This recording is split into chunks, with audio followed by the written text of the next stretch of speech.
Ladies and gentlemen, welcome to the Red Hot Underdogs, straight out of Western Sydney. Today, I'm in my brother-in-law's bedroom, and I'm AnzaK, and with me tonight is the ever incredible, long contained, often imitated, never duplicated. Put your hands together for Drewy.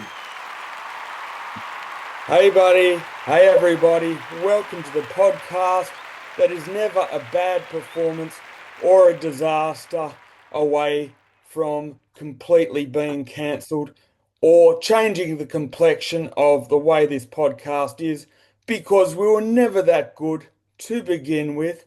Speaking of which, Hmm, today we are doing an episode okay, of my top 10, sorry, not top 10, yep, top 5. Let's top let's five, reduce it.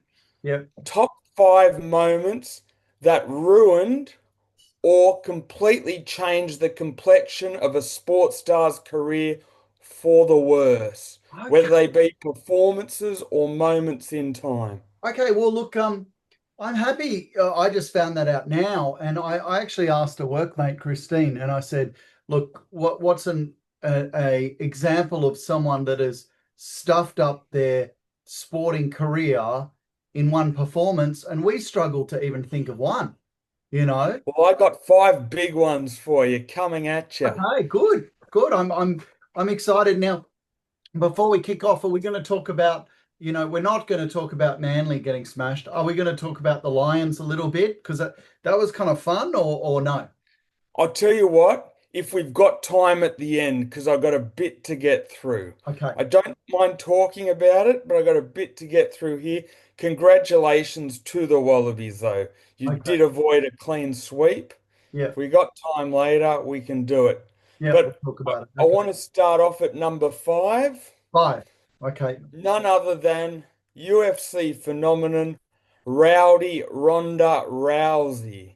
Now, that's right. Yeah, she back in the day, was yes. big, right? She was the Conor McGregor of UFC, well, man's UFC, and probably the biggest woman in sport outside tennis heroes, what woman, female tennis heroes ever, right? Yeah, so essentially she was Conor McGregor before Conor McGregor, and she was actually bigger than him at one point because Yeah. she was more or less the pioneer that broke the UFC straight through the glass ceiling to mainstream crossover appeal.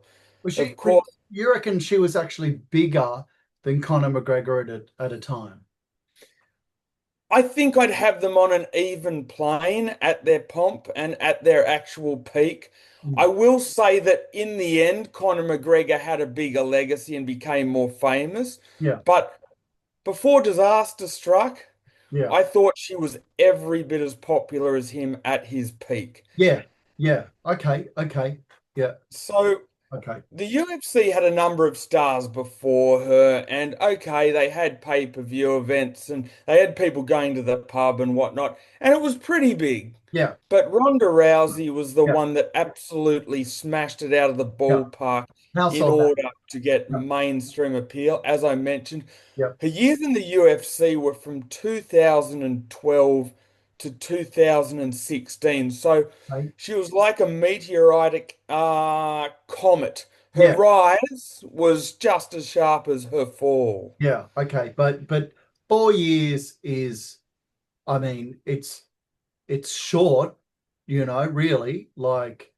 Yeah. if you compare that to major sports stars, 4 years is relatively short. Am I allowed to say that, or just Yeah, absolutely. yeah? Particularly in the fight game.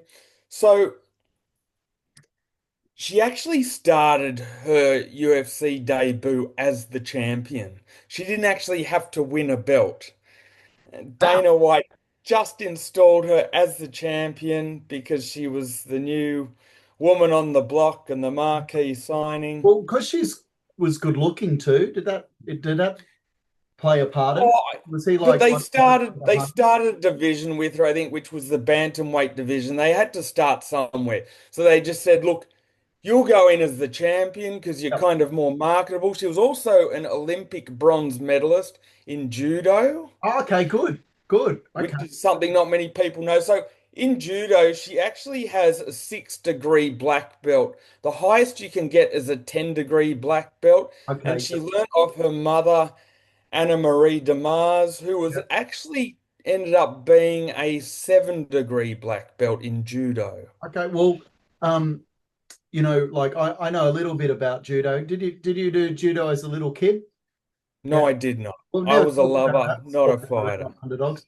Yeah. It's a sport, martial art, where you don't punch, you don't hit, it's all throws. And JJ, did I tell you JJ, my boy, Yeah. he's doing Jiu-Jitsu, which is Yeah.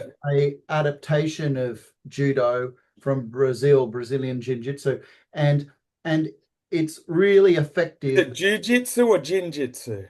A jinjitsu, is it? Jiu-Jitsu, it's from Yeah. Israel, actually. Yeah, yeah, yeah. Jiu-Jitsu. Jiu-Jitsu is Yeah, jiu-jitsu. Jiu-Jitsu. It's Jiu-Jitsu, isn't it? Yeah, yeah. Someone's been having some gin while they're doing their jiu-jitsu. Anyway, Okay, it's straight from Israel. It's called gotcha. Jiu-Jitsu. And what happens is, my point, Joey, right, is there's no punches, but Yeah. you know, from UFC, Mm, the guys that are good at UFC are usually have a strong background in jiu-jitsu or jinjitsu, one of the two. okay. Yes. Yeah, no, that's good. You see my And point? So I Ronda, do see your point. yeah, It's a yeah, very good point. yeah, yeah. It's a Okay, great point made. it was pretty She was crap. also, before she joined the UFC, she was 6-0 in an organization called Strike Force. And then she went 6-2 in the UFC. Now, essentially, What's Strike Force? that was another combat organization.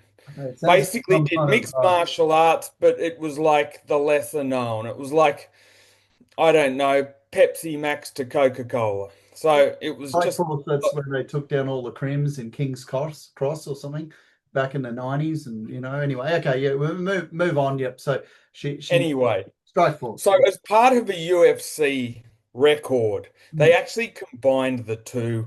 And when she actually met her demise, which was Holly Holm, who was yeah, actually a professional boxer before she did UFC. yeah. Now, in the lead up, before she fought Holly Holm for the actual, before Holly Holm fought But for the Ronda title. was on top, no pun intended. She was Hmm. on top for 4 years. That sounds good.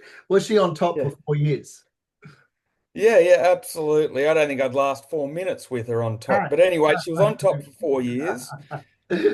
So what happened is in those 4 years before the Holly Holm fight, she actually never went past the third round. Yeah. And that was essentially the longest she had gone to. The rounds go to 5 rounds. And so, And roughly how many matches or fights did she win in those 4 years? so she won 12. Like And that's active, man. That's active. That's good. that was active. So 9 of those wins came via armbar, which is through judo, Yeah. which was essentially what she was known for and Yeah. famous for with her stoppages. Yeah. 2 were knockouts via punches, and 1 was a knockout via a knee. Yeah. Now, just quickly before we get to the home fight, Ronda Rousey very much lent into the villain and heel kind of persona. Did she? I remember one of her fights against a particular rival, Misha Tate. She had just defeated her by armbar on the ground. At the end of the fight, Misha Tate went to shake her hand.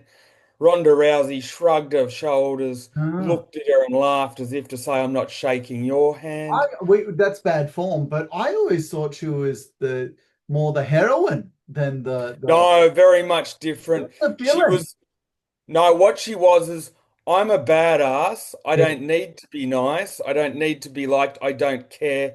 Yeah. I'm just the fucking best. And Okay. I don't care if I'm rude. She was And talking. if you're gonna play that way, Yeah.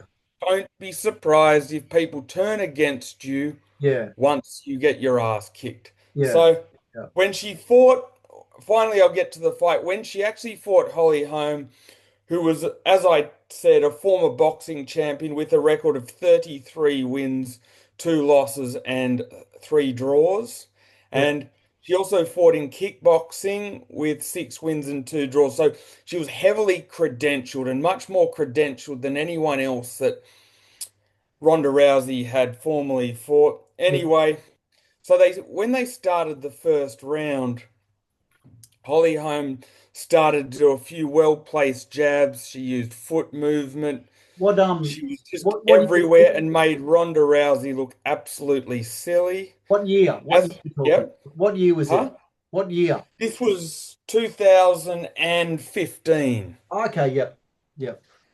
And so it got to a point where by the end of the first round, Holly Holm gained so much confidence and was literally hitting Ronda Rousey at will that by the end of round one, Rousey had copped more shots to the face than Elton John at a Mardi Gras after party That's a lot. and Yeah. returned to the corner with blood coming from her nose and mouth like she had just been sucking on a packet of Jaffas. Yep. Needless to say, in the second round, It's over. Holmes set her up with a massive head kick, did a few punches to soften her up. Rousey did one great big tired hook because by that stage she was absolutely exhausted. Yep. Holmes ducked under it, did a great big kick to the head. Betty buys Bo's time. Absolutely good night, Irene. Yep. Threw a few punches to the head. They actually had to get after she was on the ground from the kick. And then they had to get in a little stool for Ronda Rousey. Anyway, long story short, she was finally exposed, copped a Yep. whole heap of backlash because she was a bit of an asshole and arrogant Yep. while she was the champion. She did return, I want to say, probably about 13 and a half months later to Yep. fight the woman who actually became probably the best mixed martial artist in history, which was Amanda Nunes. Amanda Nunes stopped her in 48 seconds on punches, and that was essentially the end of Ronda Rousey. Yeah. So Holly Holm definitely put an end to Ronda Rousey's career because after that, bloody Nunes put the cherry on top. Why But didn't essentially, Holm had created the cake and the icing. do you think like they should have done a rematch? Like there was probably money in it, right? Or do you think if it's just a total smashing, they're not going to? Interesting you ask that. Holm actually lost her next fight after That's right. the Yeah. Ronda Rousey fight. She lost to actual Ronda Rousey's rival Misha Tate, and then all of a sudden Amanda Nunes knocked out Misha Tate. So by the time she came back, Yeah. Ronda Rousey was facing Amanda Nunes, who was the actual rightful champ. So that's why that happened. There was Oh, also a big push for Rousey to be champion all the time and favorable treatment. In the lead up to the Nunes fight, she was she was granted a wish there whereby she didn't have to do pre-fight interviews or the press conference in order for her to focus on the actual fight. No one else had that luxury, yeah. but essentially, Home took her to school and Nunes expelled her, and that was the end of the Ronda Rousey story. Okay, great. Great. Look, I totally agree. That fits into this bucket. Number five. And do these, 4, 3, 2, 1 get more more a career ending or Yeah, yeah, absolutely. because Absolutely. I mean And for technically different reasons. And that for was different, two fights that ended her career, not yes. kind of one, but it's Yeah. it's a top five, definitely. Not It was too, but let me just say the punishment that she copped from home yeah, was literally the significant point. All the damage had been done. yeah, I agree. She's Look, never the same after there that. was one last thing. Rhonda, she was in a few movies and stuff. Were they all post that loss or were they before? Yeah, well, interesting you say that. Before I move to my number four, she was mentioned whereby she was going to do a remake of the movie Roadhouse. Now, the Yeah, directors and filmmakers said that they didn't employ her after that because they questioned her acting ability, but I believe it was more the fact that she had such a humiliating beatdown by Holly Holm yeah. that they didn't want to put somebody in there fresh off such a humiliating loss to play the tough girl. But I watched that movie. It only came Yeah. out a couple of years ago and had Conor McGregor in it. Yeah, they changed characters. Okay, so Yeah.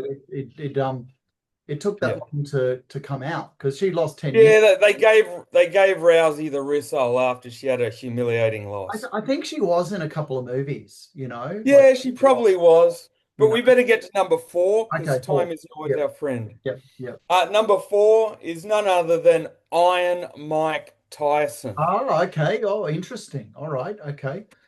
an absolute 80s phenomenon and wrecking machine. Yeah. So, at age 20, Mike Tyson became the youngest heavyweight champion of all time. Absolute psycho. A 20-year-old, he just everybody they put in front of him, he smashed them all. Honestly, Yes. smashed them all. He defeated Trevor Berbick, who was 31 wins, four losses, and one draw. Berbick was the champion.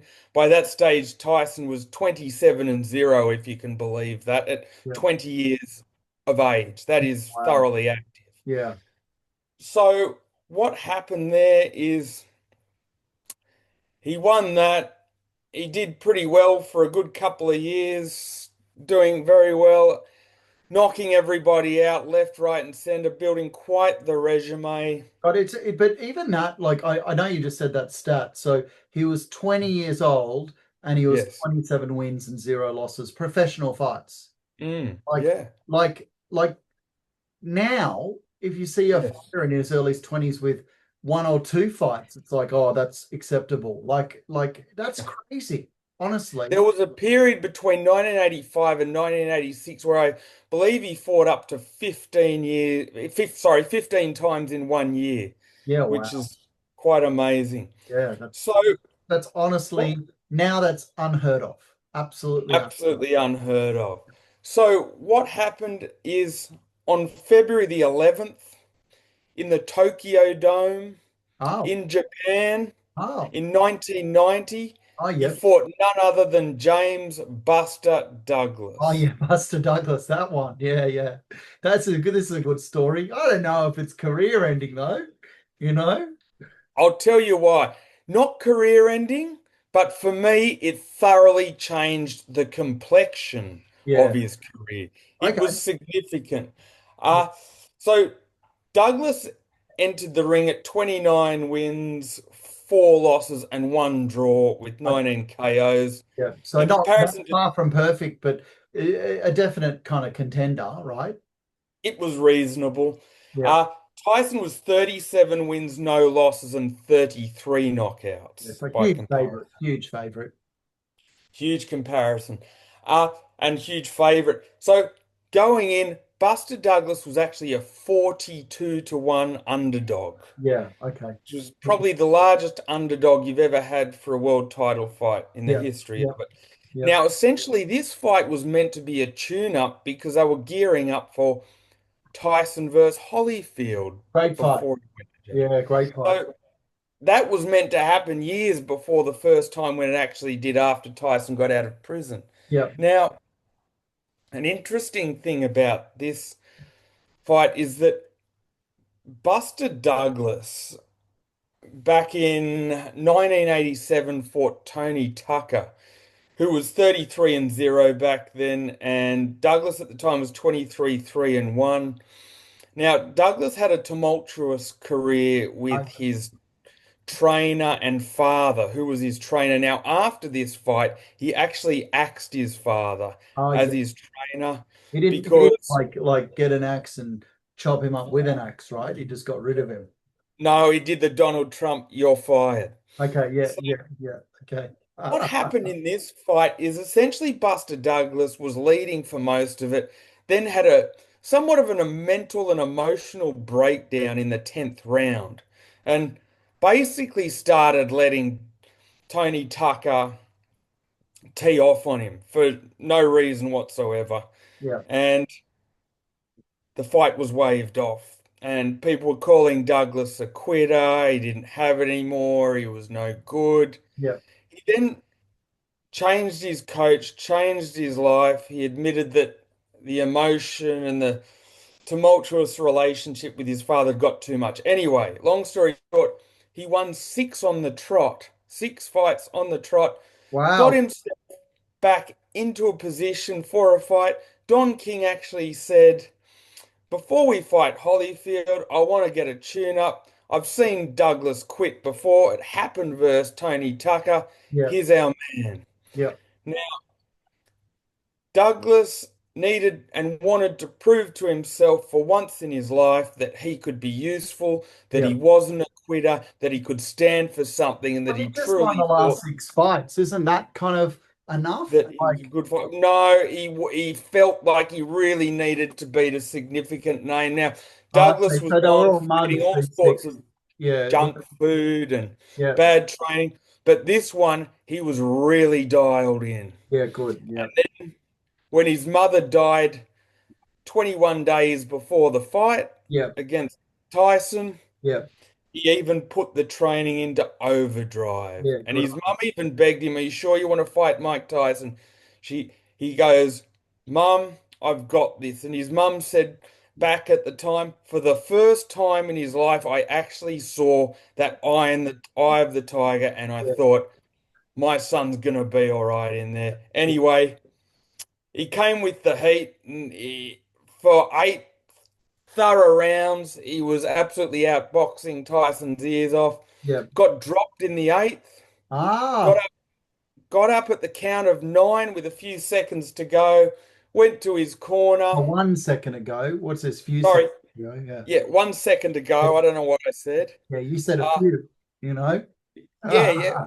Oh, yeah. Well, it was like right at the end of the Look, round. I'm listening. That's all I'm saying. Like, this is a Yeah, good story, you know? he got up at the count of nine, but Yeah. it was right at the end of the right up at the end of the round. Yeah. Yeah. 1 second, I guess, before the Okay. count of Few 10. seconds. I gotcha. I gotcha. Yep. So, yep. Yep. So then he came out and went straight back to work. Yep. And then in the 10th, a massively huge knockout. And it was kind of like two storms meeting one. You had Tyson, who was becoming a little bit too comfortable being the champion, not training as hard, and Buster Douglas being completely dialed in. And the perfect storm happened. Complacency versus someone completely dialed in. And Tyson pretty much not only lost his aura, but he also had erratic behavior, as we know about the assault a few years later Yep. and the jail time. Yep. Once he went to jail, he was never the same. And I think that that loss basically changed the complexion of his career. Yeah, yeah, okay. I remember watching biggest money pots every year, and it was Yeah. all the names that you knew. And then for 1 year, Buster got it. It was like just 1 year, and then it just went down. So yeah, so it would have set Buster up for life that, and Yes. and then he got a rematch and got flogged. Was it a flogging? The next one? What? No, well, yeah, actually, he fought 3 months later and lost to Evander Holyfield in 3 rounds because that macho man that trained like an absolute demon went back to eating cupcakes and Oh, hamburgers. And but hang on, didn't he fight Tyson again? no, I never fought Tyson again. Oh, okay. You fought Holyfield and lost Yeah, 2 months later. So yeah, you never fought Tyson. Geez, yeah. Tyson wouldn't have wanted a rematch, right? Everybody would have wanted a rematch. Yeah, well, that's just the way it goes. Sometimes you don't meet the person again. But Yeah, I believe Tyson was never the same after that loss. He yeah, lost that aura of invincibility and mentally it stuffed him up a bit. Mixed with jail not long after. It yeah. was a turning point for sure. Yeah, sure. I'll give it top five, number four.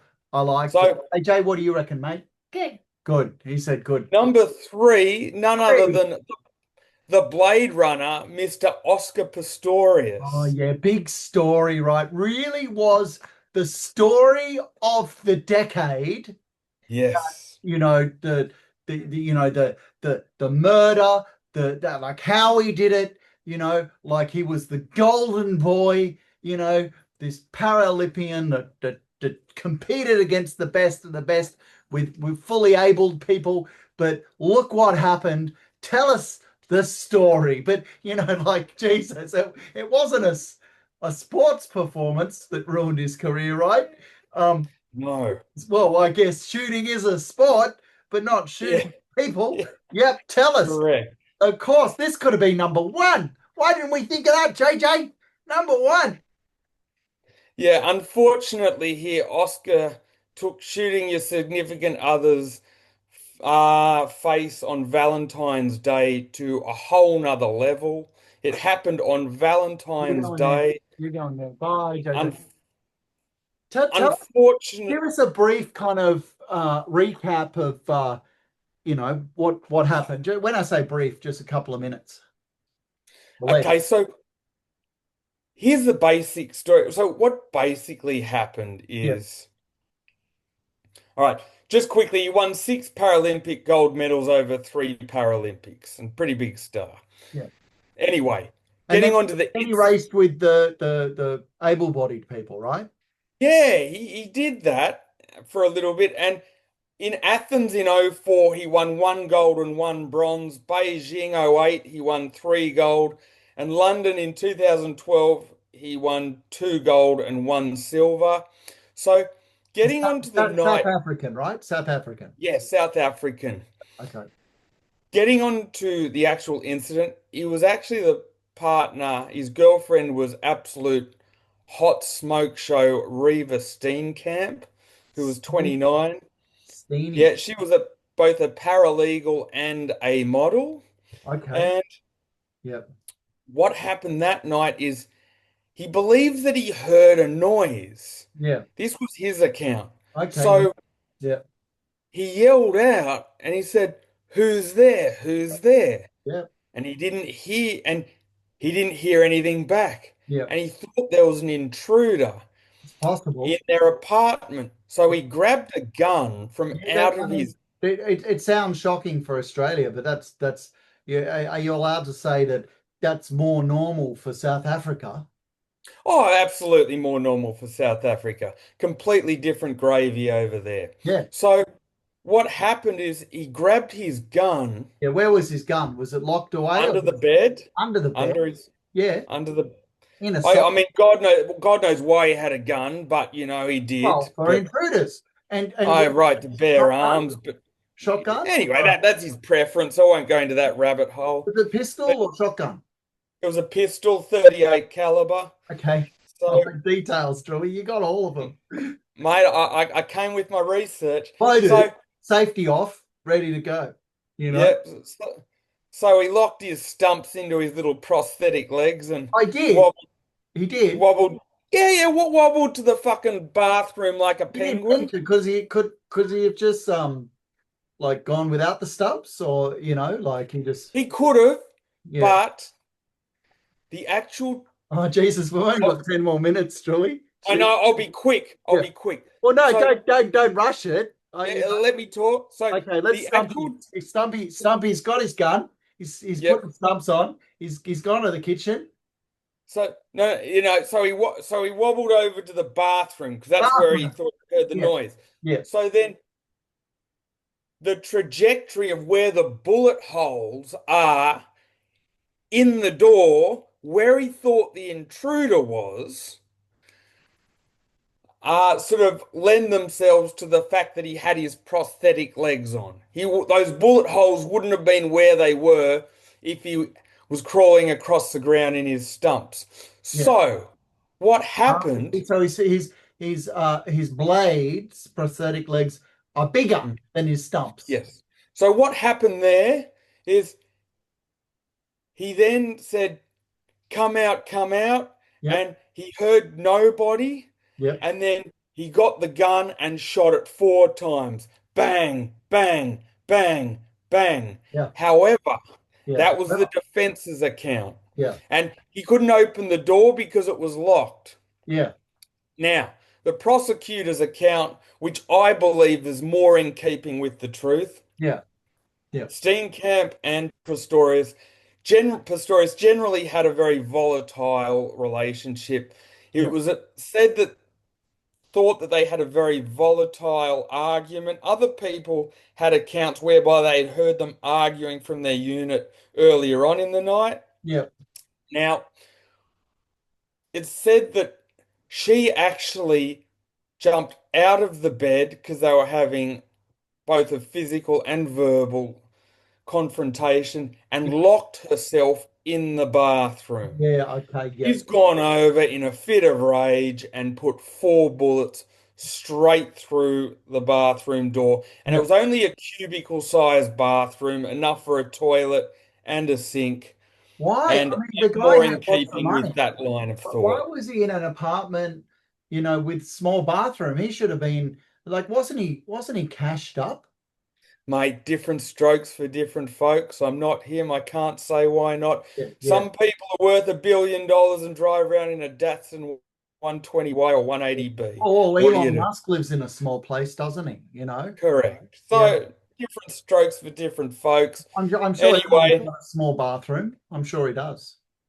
all up, he served 8.5 years in prison. Yeah. He had a little break in So between. he's saying he thought it was an intruder and shot at the door. He didn't know his missus was there. But where Yeah. do you think his missus was?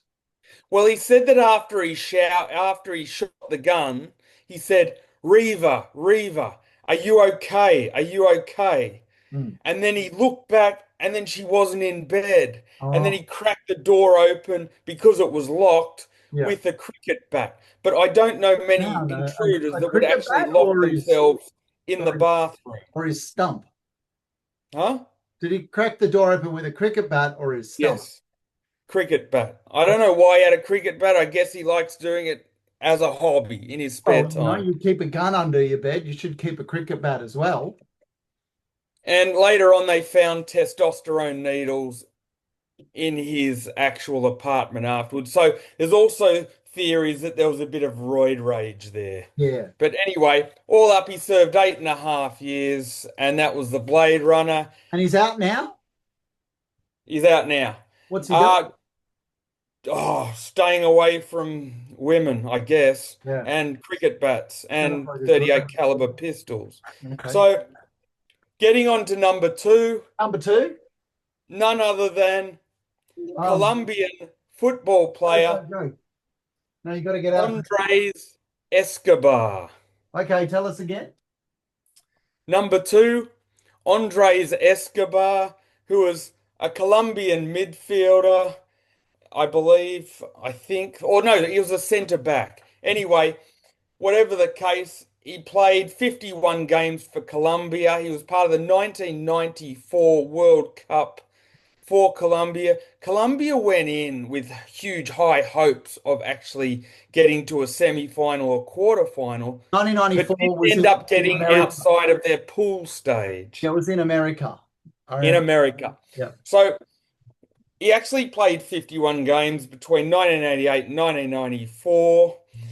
And during a pool game, they'd actually lost their first game 3-1 to Romania. Yeah. One of the One of the United States players, John Harkes, did a cross to his other player in front of the Colombian goal. Yeah.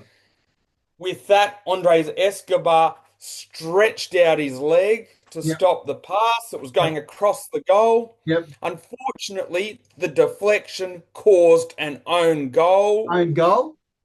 Yep, it put USA up 1-0 in that game, Yep. and they end up losing that game Yep. 2-1. Yep. Plus, they lost their first game to Romania, Yep. 3-1. Yep.